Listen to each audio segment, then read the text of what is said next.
Hello and welcome to Tales of the Uncharted Territories. It's sort of sub podcast within Farscape. Oh God, we're going to have to really work on this. We don't even introduce ourselves last time. I'm Kaki. I'm Kay. And these are the Tales of the Uncharted Territories. Okay, so we've just had season 3, episode 1, and season 3 is coming next week. And so, just like we did in the old days, while you're anticipating a new episode, what do?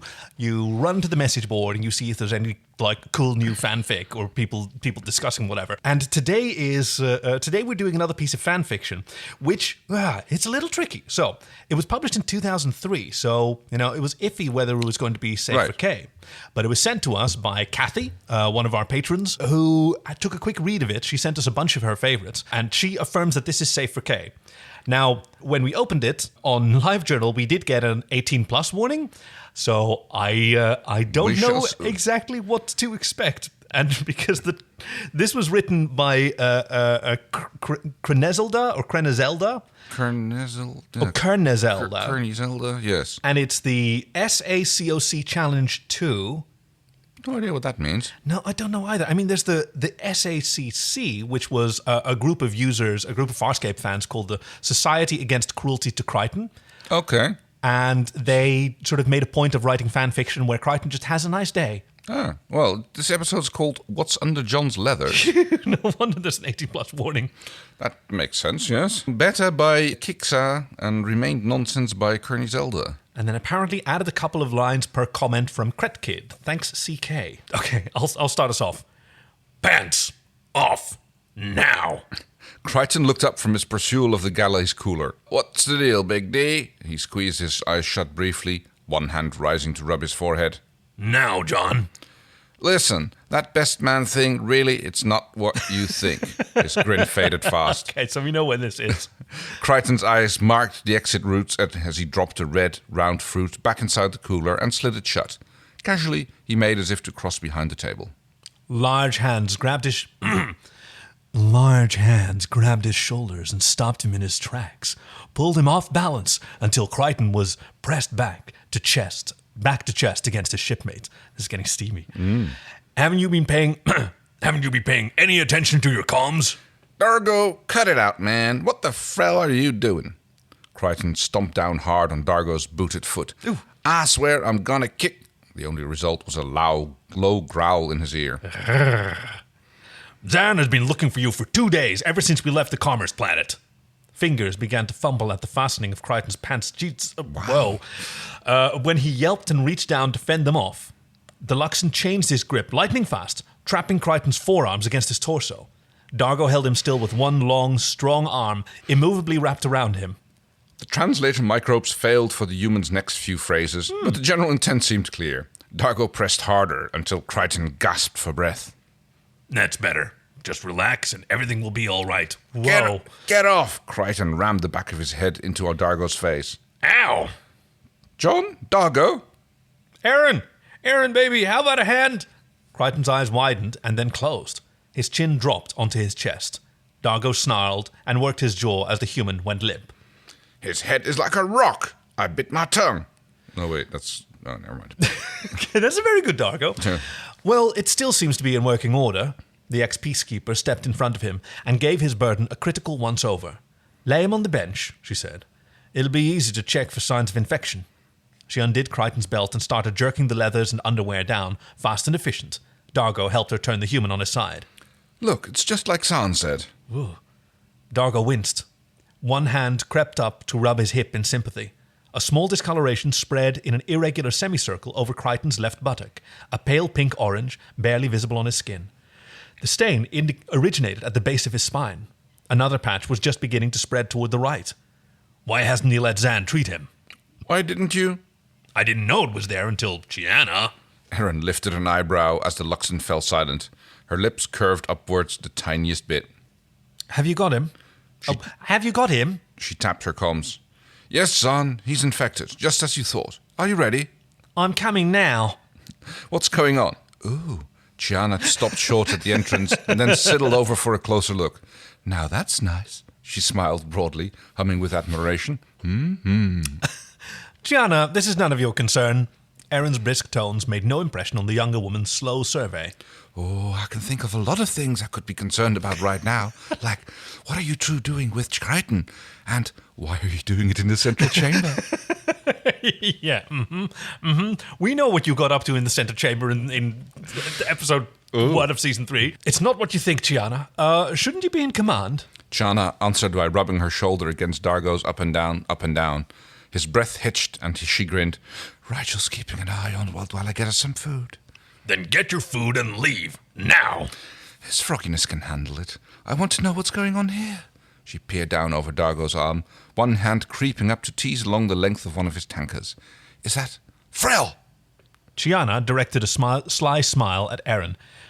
Hey, were you the one who found it? The ex-peacekeeper gave her a quelling look. No. Erin, I'm here. Zan's voice trailed off as she glanced up from the packet in her hand. Her eyes widened as she took in the scene. A microt later, a low groan rose from the galley bench. Dargo quickly sat down and grabbed Crichton's arms, propping his torso so that his left hip remained uppermost. Erin took the other end, hooking her legs over Crichton's ankles to help hold him down. Crichton blinked several times and then glared as he registered where he was. What the hell? He bucked hard, angry eyes switching back and forth between Erin and Dargo. Then he froze mid-twist. Crichton slowly looked down his body at his completely exposed crotch. His mouth fell open. His arms jerked in Dargo's hard grip. Felling Christ on the crotch, he intoned with a great fervor, as a hot flush rising in his face. I'm sorry, John. Erin rested her hands on his thighs to steady him. His glower could have induced heat delirium. Oh, for Kahalan's sake. Zan! Crichton looked up, a hopeful gleam in his eyes. She shook her head. John, you really should have come to me as soon as you felt the first symptoms. That's a great Zan. Why, thank you. Symptoms? What symptoms? From the parasites. Zan laid a hand on Crichton's shoulder. Tell me, have you had any unusually strong headaches in the past day? Felt a pressure in your lower back? You're making some great choices there. No, maybe. You saying I'm infected with some critter? He suddenly shoved back against Dargo. Oh, no. I'm not a Luxon. You're not sticking that thing in me. Erin frowned at him. Stop acting like a child, Crichton. Just let Zahn do it and get it over with. It wasn't so bad, Dargo offered. He gave an encouraging squeeze around Crichton's arms. If I can do it, you can do it. Chiana laughed and crouched down on the floor, angling her head for a closer view. This is like teetering right on the edge. It is, yes. As am I. Enjoying the show, Crichton snarled, but she only smirked. The hot, angry flush spread from his face to his neck, and he started struggling again. I will tongue you again if you do not stop this foolishness. We've all heard that. Try to hold him still, Zan sighed as she knelt down by John's hips. She took a root about the size of Dargo's hand from her packet. Oh dear. It was pale green, matched with fibers. One end tapered into a long, thin needle. John's eyes widened. No way. He tried to kick away from Erin. Get the frell away. Dargo rolled his eyes. John, relax. One little prick and you'll be good as new. He hissed as John slammed his head back into his ribcage. Enough. You really don't want to know what 2 tongue shots feel like. Zahn tutted with annoyance. Trust, John. She ignored his caustic laugh. Please don't move for your own sake. I love the idea. I know that by tutting, the writer probably means... Yes. But tutting is also a style of dancing that is very expressive. It's sort of like what's it called? Bowl dancing. It was a thing in the 80s. It's very performative. It was a big thing in the sort of LGBTQ community. Can't say I've heard of it. You've got the dead. Okay, so I imagine her sort of strutting around on high heels, making all these dramatic movements. Okay, interpretive dance. Yeah. So while she's tutting, the edges of Erin's mouth curled up a little. With no hesitation, she reached down and took a firm hold of Crichton's closest appendage. He stilled instantly, eyes locking on hers. Baby, all you had to do was ask. He pursed his lips into a kiss, but the anger in his voice belied his words. Erin glared at Crichton. He glared back. Zahn planted the needle into his hip with one swift shove. Holding it with one hand, she touched a blue glass rod to the root's other end. The fibers that matted the surface writhed and sank into the body. It began to shrink as if it were being sucked through the needle. Crichton's eyes rolled back in his head. His mouth slammed open on a rising howl, and sweat began to glisten on his face and arms. His thighs tensed into solid lengths of steel.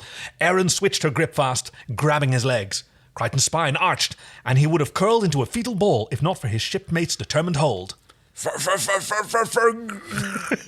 The spasms passed after a few moments, and Crichton went completely limp. Erin breathed deeply. "Stubborn human," she said, smiling a little. She tossed a glance at Dargo, and he lifted Crichton so she could start easing his garments back into place. The Luxon shook his head, blue eyes amazed. That was nothing like my treatment. Zahn packed the glass tube away. "John's not Luxon, Dargo.